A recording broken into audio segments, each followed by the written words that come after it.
25-этажный многоквартирный дом. Случись в таком пожар, действовать придется быстро. Максимально уменьшить время реагирования поможет современная техника.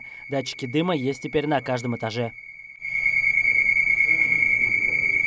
Как показывает статистика, люди во время пожара больше страдают не от огня, а от дыма. Жильцы задыхаются в тесных коридорах многоквартирных домов. С отравлениями в лучшем случае поступают в больницы. Современная противопожарная система позволяет избежать таких последствий ЧП. При задымлении датчиков сработала система пожарной сигнализации, которая дала импульсы управления системе дымоудаления. Открылись клапана, поэтажное дымоудаление, запустились вентиляторы, и происходит сейчас удаление дыма, задымление из поэтажного холла.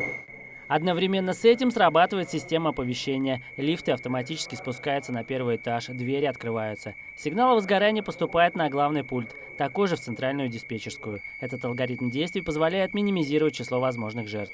В большинстве новостроек установка подобных систем закладывается еще при проектировании. В этом доме она тоже была, но не работала. Сотрудники управляющей компании восстановили аппаратуру, на днях систему приняли в эксплуатацию. Начиная с прошлого года были проведены работы по восстановлению системы пожарной сигнализации и дымоудаления на 8 домах. Планируется проведение работ еще на 2 строениях. Согласно действующим нормам, пожарная сигнализация и система дымоудаления должны быть установлены на всех строениях выше 28 метров. Таких зданий в Реутове больше 100. Владислав Момот, Алексей Торжков для городских новостей.